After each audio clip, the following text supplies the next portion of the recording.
আমাদের স্বাধীনতার 54 বছর শুধু পিছন নিয়ে আমরা কামড়াকামড়ি করেছি। ধিক্কার নিজেদের প্রতি, রাজনৈতিক প্রতিষ্ঠানের প্রতি। রাজনীতি হচ্ছে দেশের সমাজের মগজ। এই মগজ যখন পরিচ্ছন্ন থাকে, ঠিক থাকে, শক্তিশালী থাকে, এই মগজ যখন মেধাবী হয়, জাতি তখন উপকৃত হয়। আর যেই মগজের মধ্যে সর্বক্ষণ প্রতিশোধ, প্রতিহিংসা, নোংরামি ঘুর ঘুর করতে থাকে, এই মগজ দিয়ে জাতির কোনো খেদমত করা সম্ভব নয়। সম্মানিত ভাই ও বোনেরা, এজন্য আমরা সিদ্ধান্ত নিয়েছি, আল্লাহ যদি আবারও বলি, আল্লাহ তাআলার মেহেরবানি, আপনাদের ভালোবাসায় আমাদেরকে সরকার গঠনের সুযোগ দেন।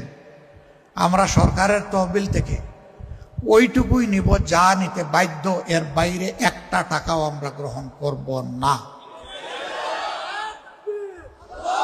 ইতিমধ্যে আমরা ঘোষণা করেছি, আমাদের লোকেরা মন্ত্রী এমপি যদি হয়, তাহলে সরকারি বিনামূল্যের অথবা অতি স্বল্প মূল্যের দামি প্লট আমরা একটাও গ্রহণ করব না। আমরা বলেছি, এমপিদের জন্য, মন্ত্রীদের জন্য যারা ব্যক্তিগতভাবে গাড়ি কিনবেন, তারা আমরা কেউ ট্যাক্স ফ্রি গাড়ির কোনো সুবিধা নেব না। আমরা অন্যান্য দলকেও বলি, সাহস করে আমাদের সাথে আপনারাও বলুন। আপনাদের কণ্ঠ থেকে এই আওয়াজটা শুনতে চাই। একজন বড় নেতা আমাকে ফোন দিয়ে বললেন, দিলেন তো সর্বনাশ করে। বললাম, কি সর্বনাশ করলাম? বলছে, এই যে ঘোষণা দিলেন, আমাদের তো ভাই আখেরাতের জন্য, জান্নাতের জন্য রাজনীতি করি না, দুনিয়ার একটু পাওয়ার জন্য করি। এইটাও যদি শেষ হয়ে যায়, তাহলে আখেরাতও নাই, দুনিয়াও নাই। আমি বললাম, আমরা তো আপনাদের আখেরাতও সুন্দর চাই, দুনিয়াও সুন্দর চাই। আসুন সবাই মিলে দেশ গড়ি। এই দেশ যখন গড়ব, তখন এই সুন্দর দেশের সব ভালো কাজের সুবিধা আমরাও ভোগ করব। তবে অন্যের চেয়ে বেশি নয়। আমাদের নাগরিকরা যেমন ভোগ করবে, আমরাও তেমন ভোগ করব। আপনারা এরকম চান কিনা? শিওর চান? ওই চান আপনারা বললেই চাওয়া হয়ে যাবে না? কি করতে হবে? লড়াই করতে হবে। আগামী নির্বাচনে আহারে এই যুবকরা, যাদের বয়স এখন 28-30 হয়ে গেছে, তারা তাদের জীবনে একটা ভোটও দিতে পারেনি। ও যুবকরা, সমাজ তোমাদের জন্য গড়ব, সমাজ তোমাদেরকে দিয়ে গড়ব, এবং সমাজের চাকা তোমাদেরকে দিয়েই চালাবো ইনশাআল্লাহ। তোমার এই বেটো পাওয়ার, তোমার ভোট, এই ভোটের জন্য তোমাকে লড়তে হবে। সেই লড়াইয়ে তোমার পাশে আমি এবং আমরা থাকবো ইনশাআল্লাহ। স্পষ্ট আওয়াজ, আমার ভোট আমি দিব, যে উত্তম তাকেই দিব। আমার ভোট তুমি দিতে পারবে না। আগের স্লোগান ছিল, আমার ভোট আমি দিব, তোমারটাও আমি দিব। ওই দিন শেষ। এইটার আমরা কবর রচনা করতে চাই। এই নোংরা পথে মাসুল কিংবা অর্থ দিয়ে কেউ যদি হাঁটার দুঃসাহস দেখান, আমি তাদেরকে আবারও 5 আগস্টের সুসংবাদ দিচ্ছি। আমাদের যুবকেরা ঘুমায় নাই, খাতা মুড়ি দিয়ে নাক ডাকাইয়া ঘুমায় নাই। তাদের অধিকারের জন্য তারা লড়বে, জনগণের অধিকারের জন্য তারা লড়বে। যুবকরা ভাববে, আপনারা তো দারুণ বেঁচে গেলেন মুরব্বী হওয়ার কারণে, সব দায়িত্ব আমাদের দিলেন। না, আমরাও যুবক, সমান তালে তোমাদের সাথে লড়বো ইনশাআল্লাহ। চুল, দাড়ি, ব্রু, কাপড় সাদা হোক, তাতে কোনো অসুবিধা নাই। তোমরা যেমন যৌবনের আত্মা তোমরা ধারণ করো, আমরাও যৌবনের সেই হৃদয় এবং আত্মা ধারণ করি। আল্লাহর কাছে চাই, যৌবনের এই শক্তি দিয়েই যেন আল্লাহ রাখেন যতদিন মেহেরবানি। লড়বো তোমাদেরকে সামনে দিয়ে নয়, আমরা পিছনে থেকে নয়, সামনে থাকবো, তোমরা শুধু সাথে থাকবা ইনশাআল্লাহ।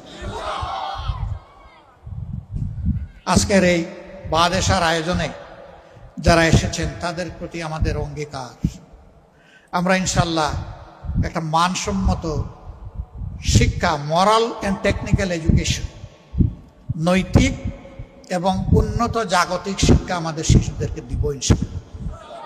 আমাদের 2 নম্বর প্রায়োরিটি, আমরা দুর্নীতির বিরুদ্ধে যুদ্ধ করব। এই দুর্নীতি যেভাবে যেই ড্রেস পরে আসুক কাউকে ছাড় দেওয়া হবে না ইনশাআল্লাহ।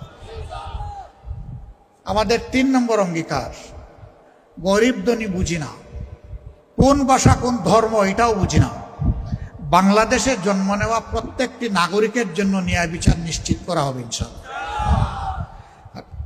শাসকের জন্য একটা আর জনগণের জন্য আরেক আইন হবে না, সমান আইন সবাইকে অপরাধ করলে কুচি কুচি করবে। আমাদের এরপরের অঙ্গীকার, আমরা ওই যে বলছি কারো কাছে মাথা নত করে চলতে চাই না, কাউকে আমরা দাদা কিংবা বড় ভাই মানতে চাই না। আমরা মাথা উঁচু করে এই জাতি আমরা সামনে এগিয়ে যাব ইনশাআল্লাহ। তবে বিশ্বের প্রত্যেকটি সভ্য দেশের সাথে আমাদের মিউচুয়াল রেসপেক্ট এন্ড ইকুইটি, পারস্পরিক শ্রদ্ধা এবং সমতার ভিত্তিতে আমাদের সম্পর্ক হবে।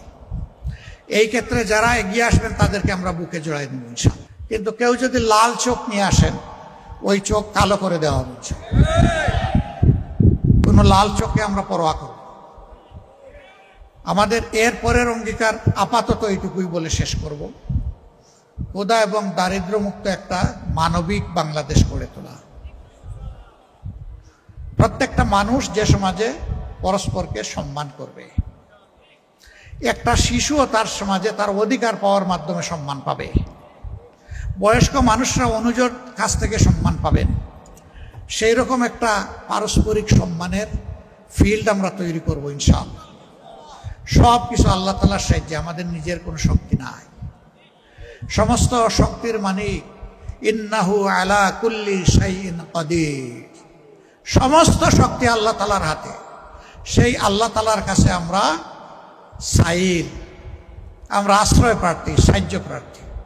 ইনশাআল্লাহ এই জাতিকে আল্লাহ পথ দেখাবেন, ইনশাআল্লাহ এই জাতি সামনে এগিয়ে যাবে, ইনশাআল্লাহ এগিয়ে বাড়ার পথে আমরা দমব না, থামব না। যতক্ষণ পর্যন্ত মানবিক বাংলাদেশ হবে না ততক্ষণ পর্যন্ত আমাদের লড়াই, আমাদের যুদ্ধ অব্যাহত থাকবে।